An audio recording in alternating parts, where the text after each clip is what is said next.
and what you'll be getting there. We've done quite a good burn down of the cases. We thought that we were going to be really quite stuck on the amount of work that we had. We wouldn't be getting as much customer cases resolved, but actually we're very happy with the number of customer support cases that we've been able to address. We've done some, regular stuff. I've got a supporting set of e-learning for the new features. We're doing a complete refresh, really, of a lot of material around 2022 R2 and the new branding. User assistance has been updated, as well as additional supporting content like developer resources up on the community in Sage City. But the meat of what we've done in this work has been around feature renewal.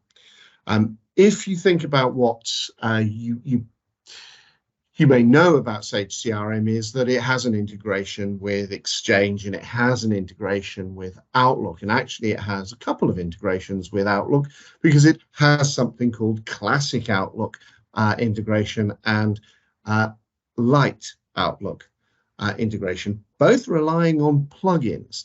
And this is really where the key work was done, because those plugins are dependent on technologies that are now really quite outdated. There was use of ActiveX within the technology, and dependency on components within the operating system that ultimately rested on the Internet Explorer stack and the Internet Explorer way of handling the JavaScript engines, etc. So what we've done is we've removed in 2022 R2 any dependency on browser plugins in order to carry out the integrations with a user's mailbox and a user's contacts. So we've now actually gone and remodeled and refactored completely a very large feature within Sage CRM. And we've done other stuff as well. Of course, we've gone through a security review, as we always do, and there's been some changes in the way in which we handle maximum, or being able to set maximum password lengths. And we've also again continuing to improve the REST API, and this time with a very useful feature for our integration partners to allow for the extension of the document upload endpoint.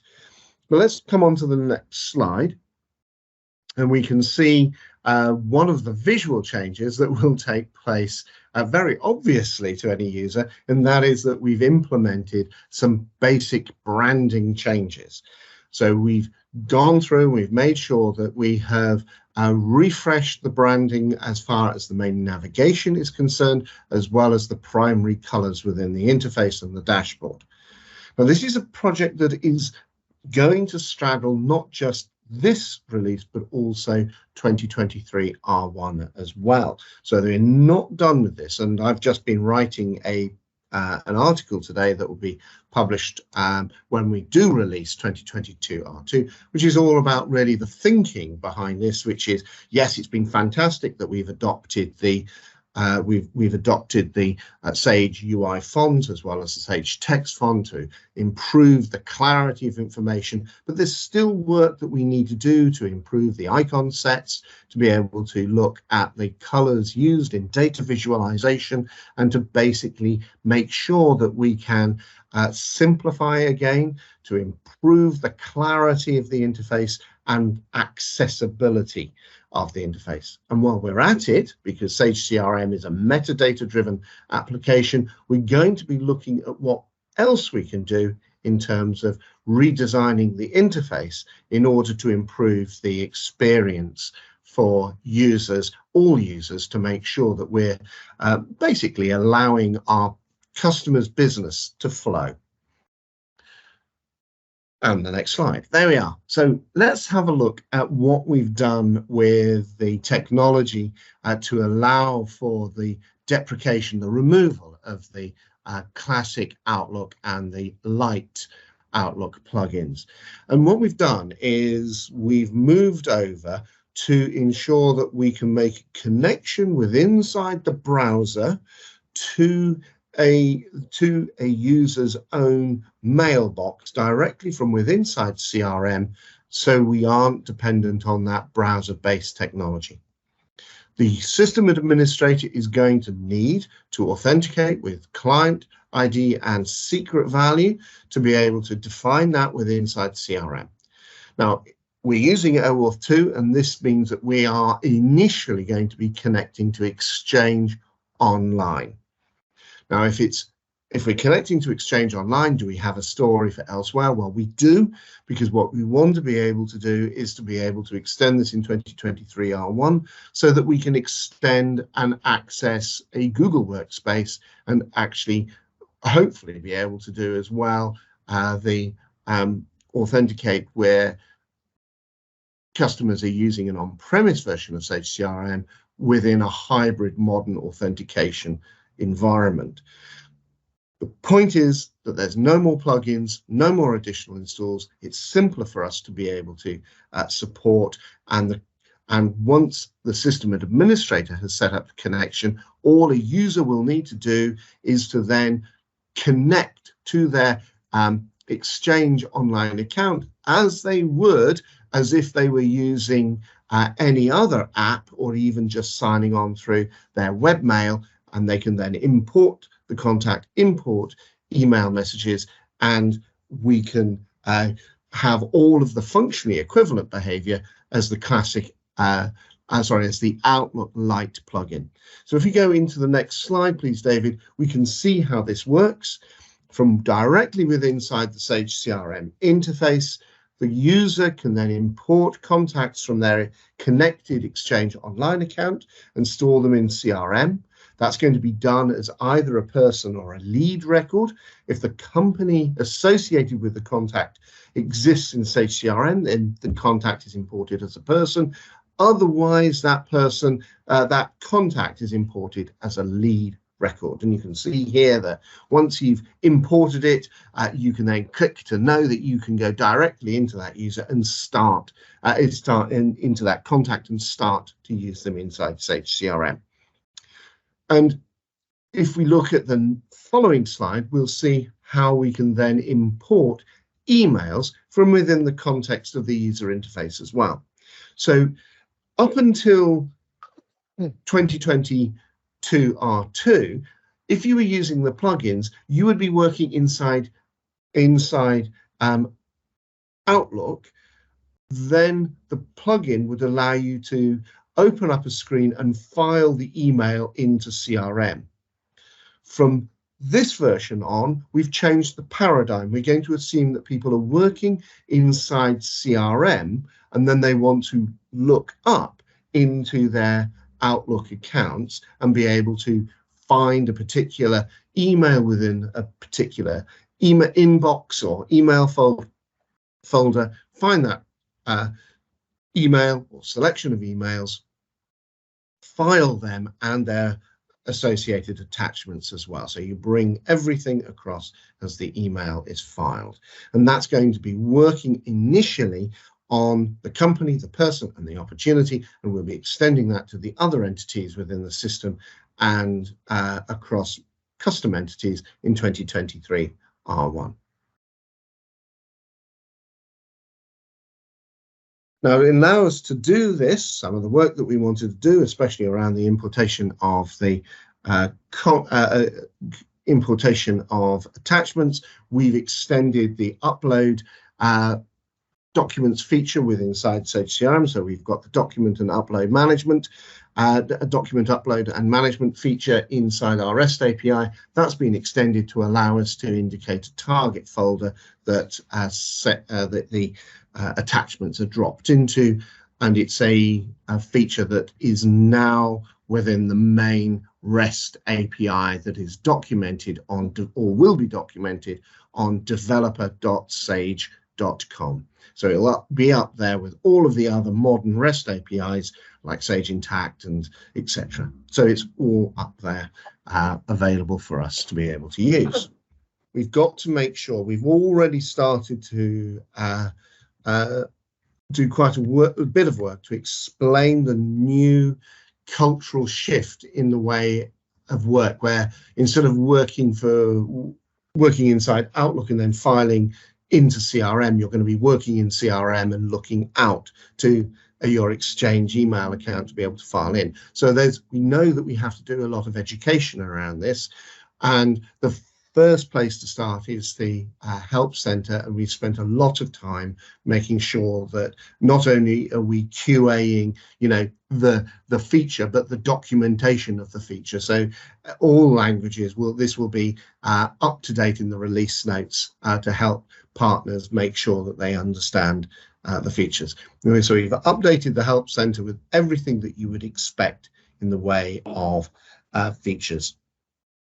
And the videos have been updated as well, that you find up on the help center. We're going to be adding to those and expanding beyond that to replace the features to cover the ability to set up and the OAuth 2 integration, and then with the online exchange, and then we'll also be covering how a user will go through and use that integration of importation of emails and contacts. And that's at help.sagecrm.com, right? All at help.sagecrm.com. And it's such a big change that it's had a lot of impact on our documentation. So we've had certainly our money worth out of the team there, and also the QA for any of the documentation changes. Yep. So we've implemented all the changes within the user guide, and what's new, as you would expect, as we've removed the references to the classic and light Outlook plugins. We've described the new feature. That has not just in the user guide and help, but that's also in the administrator guide and help. And we've had to go through the description of the administration screens for all that's necessary for that. As I said, we've also done work around security policies, and we've also made, and I'll talk in a little bit about this in some of the recommendations for hardware, we've also made some changes in the administration guide. We've to support our developers. Developers are very, very important to us within the Sage CRM world, because it allows us to actually have this very strong reach across all of the back office systems that a customer might have. So we've been updating the developer guide and the REST documentation. I'm in the process of reviewing all of the documentation that I've used to create developer courses in the past, because I'll be running another set of developer education come the end of the after release, to support both our own teams but also our integrators. As part of that set of resources that we've released a new Postman collection and code snippets for Sage CRM 2022 R2. And if you're a developer, you know what that means. We're very keen, aren't we, Jeff, to make sure people are upgrading too, for all sorts of technical and compliance reasons. Is it worth you just exploring this slide for everybody? Yeah, well, it is. There's a certain amount of the clock is ticking for any of the releases, because we do want to make sure that people are moved up as quickly as possible from the different releases that we have. And I've talked about, I'm going to be doing some education for developers once we've got the release out of the door. I'll be scheduling those and communicating those to everyone. Our focus is to make sure that people are aware of how to implement in the best possible practice for the longevity of a system. We have extremely long tail customers who are successful and are using Sage CRM, can be using Sage CRM for 10 years plus. And we have customers going back onto versions much earlier than 2019 R2. But basically what happens is that the browser environments are changing. The technology used within the browsers, like TLS, transport layer security, things like even even things like the charting software, like Adobe Flash, they go out and they are no longer valid. So you have to be advising customers to be moving up releases to ensure that the system is kept secure. And these are things that we're not doing, but we're making sure that we have got the correct supported environments in place. A lot of our time on, if you look at the system advisory stuff that I write up on Sage City, it is about pointing out, excuse me, you need to upgrade. And we can upgrade a customer directly from 2019 R1 and R2 all the way up to 2022 R2 as well. So these are any of these valid ones, you can go straight away, and these are the tested paths that you can take. And the TLS thing, I must point out, there's been a lot of noise recently around changes, meaning that people on the accounting platforms need to pay attention. So certainly advise your partners, talk to your customers about the changes. We're ready, have been for a while with TLS changes, right, Jeff? So it's just a matter of saying to them, it's okay, but you do need to upgrade. Okay, Jeff. I mentioned that you've got, I'm not going to read this slide because this is a bit too wild and wacky, but we've tried to bring in this idea that we're starting to talk about a little bit more confident about what is a small system, a medium system, and a large system. We did no end of investigation on this, and actually, I'm Patty, I might make you smile, because we had an inside track on getting a lot of information from customer systems from South Africa, and we got a lot of information. We were looking to try and find out what were the models for ideal partner support based or on system support based on the customer's rating of the systems, whether this was, one was it's awful, 5 is fantastic. In the end, we got all this stats for systems where people were recommending, it's either 4 or 5. It was certainly acceptable, and it was very difficult to be able to work out what were the absolute transition points. But we've been able to come down and use comparative analysis of things like from the Sage 300 world and Sage 200 world to look at what were the ideal sizings for a Sage CRM system and recommendations. So we've revised this. This is a graphical form of essentially what is inside our documentation. Do have a look at this. It is well worth a read to see that we have provided a little more guidance. There's a lot of very interested pressure for this from North America. We've got a lot of information to try and get to a point where we can be confident about what we're recommending to our partners to help them design the systems that work best for the customers. And that flowchart's a much better way of processing and parsing the information. So thanks to our documentation folks for doing that. We have got Microsoft SQL Database Web Edition support, which I'm very pleased about as a new way of improving the affordability of the system, especially when partners are partnered up with ISV and service partners, so we can reduce the cost. CALs, the whole licensing of Sage CRM and the database can be a nightmare, but when you're working with an environment where you can use and access Database Web Edition, it becomes a much better proposition. Please note, the support is obviously dropped for Outlook Classic plugin and the Lite plugin. That's only dropping the support in the context of Sage CRM 2020 R2. All of the other versions that are supported, 2022 R1 and to 2020 R1 and R2, they are all still supporting the use of the Outlook Classic plugin and the Outlook Lite plugin in the context of their integration with Outlook. Okay, and this is sort of another variation of your earlier graphic about Longtail. Any further to add to that, Jeff?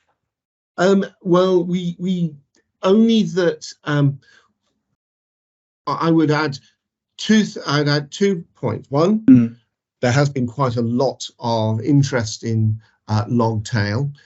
We've been getting quite a lot of issues up into L3 support and then coming through into, I've had sight of that as well and looking at advice around upgrades, especially for heavily customized systems. It is so important that people follow the upgrade path as advertised. Yeah. So if you are upgrading a customer from, say, Sage CRM 7.1, then you do need to upgrade in the steps that are indicated and doing those not just within the test environment, but also doing it in the production environment in the same way. So that would include signing on after each step as you do that. I think what we're sharing here is a message we put out a lot, but it's important, as Jeff has alluded to. We do have customers on older systems, and they try sometimes, possibly without any malintent, but they try to shortcut, and it gives problems, doesn't it, Jeff? It is just something that we have to be mindful of, is that people can very often follow the correct steps as documented within a test environment, and it will work, and then they won't necessarily follow exactly the steps within the production environment because they don't think that the things that were documented are all important, yet they are all important. They are. So as you do things through, because this Sage CRM is a metadata driven product, some of that metadata setting takes place when you log on. So if it asks you between each individual upgrade step to log on as the system administrator, you have to do it in order to make sure that the metadata is correct. And the other thing that I would do is make sure that you upgrade as soon as possible, because the knowledge, if you think about your partners and their consultancy base, tell them to upgrade their customers as soon as possible, because the knowledge that those partners will have for an earlier version is evaporating all the time as staff leave. So you won't, if you don't have somebody who has gone through the upgrade process between 7.1 and 7.3, you're in a bad place when it comes to taking a customer all the way up from 7.1 to Sage CRM 2022 R2. So I think because there are some big jump points. And it's just making sure that this is addressed as soon as possible. Although I would actually say, if somebody is using Sage CRM 7.1 nowadays, really tell them to upgrade. It's a long time out. There's a lot of stuff that will be just security vulnerabilities, which are not CRM vulnerabilities, but general system vulnerabilities. Indeed. And of course, the challenge, the double challenge, and that's why we bang on about it a lot, is sometimes some of these larger sites are older sites as well, or older sites are larger sites, either or, right? Because they're using the system, it's heavily configured, it's more difficult to upgrade, there's more work required, and we know that, but equally it doesn't mitigate the message at all. All right, thanks, Jeff. That's a good summary overview. And as you all have learnt, where you can also find and read more information through help.sagecrm.com and further afield